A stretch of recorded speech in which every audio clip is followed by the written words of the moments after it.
Assalamualaikum, selamat pagi teman-teman telomoyo.com semua. Hari ini kita akan mereview sebuah radio dengan merek Motorola DM390 Made in Malaysia dual band. Tapi saya berkeyakinan ini adalah merek fake ya. Merek aslinya adalah Ratel RT4D. Kita review, saat datang adalah seperti ini, kocak seperti ini ya.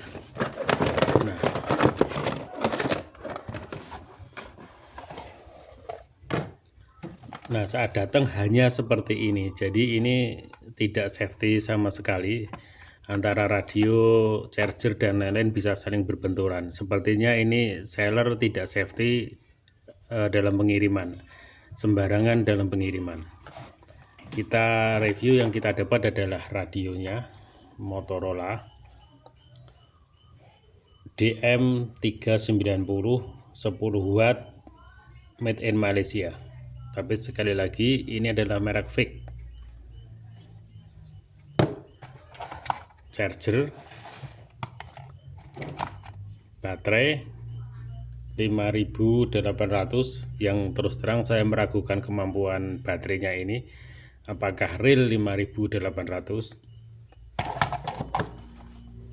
Charger, kabel, antena, manual. Yang kita dapat seperti itu.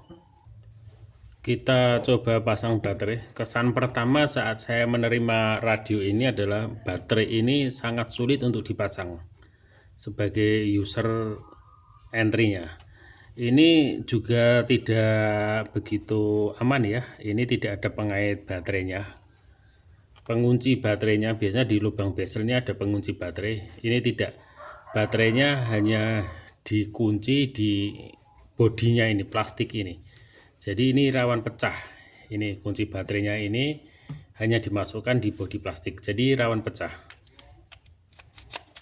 Kita coba untuk, nah ini saya kesusahan untuk memasang baterai ini awalnya. Juga ini kuning-kuning ini pengunci konektor ini tadi lepas ya. Jadi quality controlnya agak kurang teliti ini. Ini ada logo GPS. Nah ini tapi tidak ada fungsi GPS-nya. Yang Ratel asli itu ada yang bisa GPS.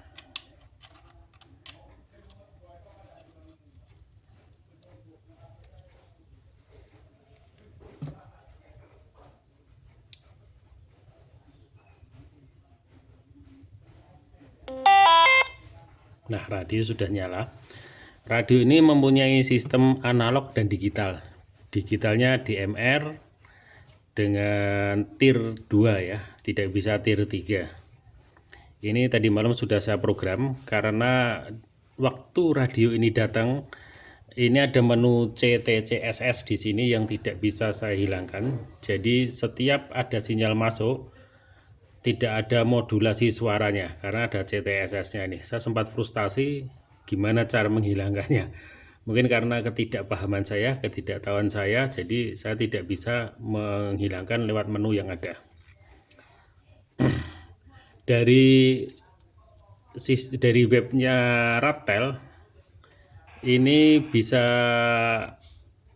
mengcover yang digital 136, 174, 400, 470. Sedangkan yang analog dari 18 MHz sampai 999 MHz atau 1 GHz. Aslinya bisa seperti itu tanpa di-upgrade apapun. Tapi radio ini sudah saya upgrade firmware-nya. Menunya banyak, ada basic setting, kayak divin, analog set, digital set, channel set, music, FM radio, dan lain-lain bisa dilihat di sini. Ada voice from, lictor, brightness, dan lain-lain. Kelemahan pertama dari radio ini adalah saat menerima sinyal itu layar akan nyala sendiri. Jadi boros baterai ya dan mengganggu. Tidak ada menu yang bisa menonaktifkan lampu layar hanya nyala jika ditekan lem. Misalnya ini lem. Jadi saat menerima frekuensi layar akan menyala sendiri. Untuk ergonomisnya lumayanlah di genggaman, tidak terlalu besar, tidak terlalu kecil, pas di tangan.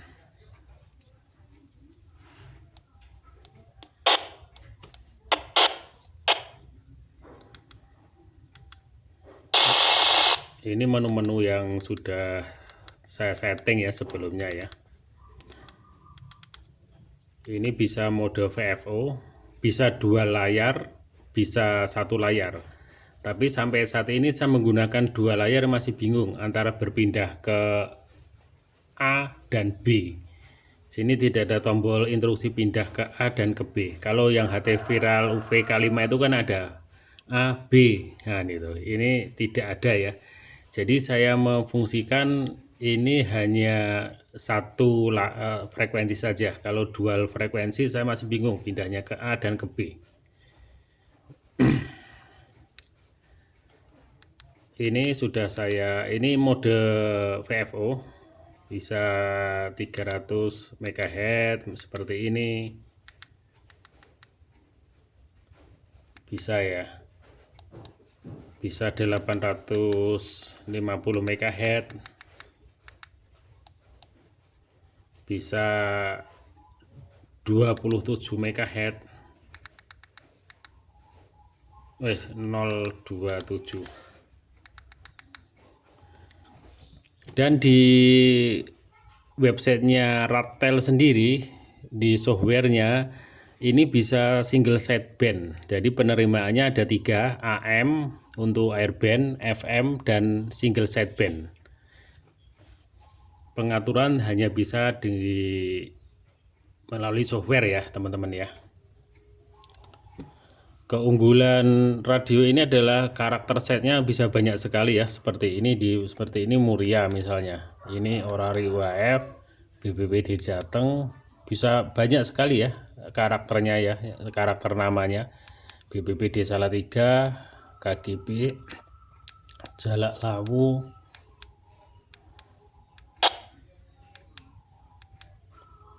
bisa banyak sekali ini. Ini tol Batang Semarang, tol Semarang Solo, Solo Ngawi, Ngawi Kertosono. Walaupun speknya ini hanya TX di VF dan WF, tapi faktanya ini bisa TX di 350 MHz. Kita coba di tol Semarang Solo. Nah,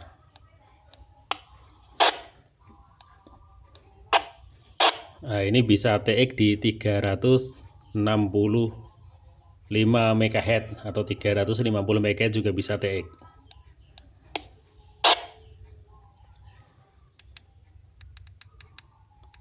Ini tol Gempol, Waru Pandaan, Surabaya Malang. Kalau di airband dia tidak bisa TX prohibited. Tetapi di frekuensi 800 MHz PTT mana PTT. Nah, PTP ini dia bisa TX. Nanti kita akan coba dengan radio ini apakah bisa nyambung di 857 MHz-nya. Kita review dari antena. Antena ini sangat buruk ya teman-teman ya. Antena bawaannya itu sangat buruk. Saya mencoba di frekuensi KGB ya. Di sini ada KGB ini yang agak jauh dari tempat saya.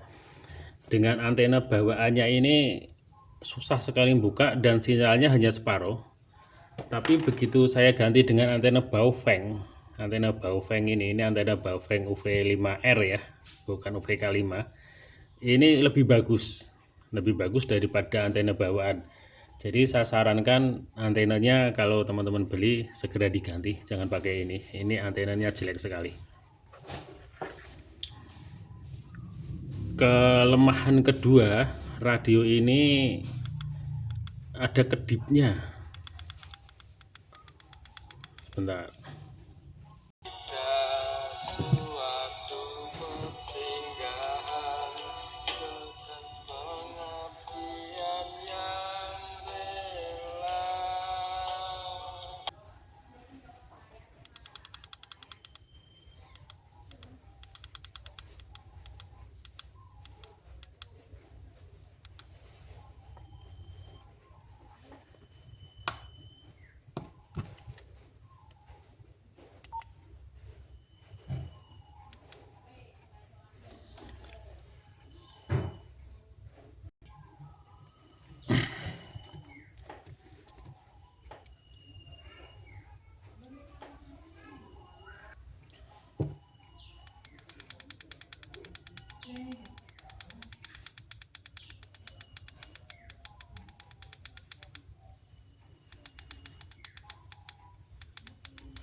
Panjenengan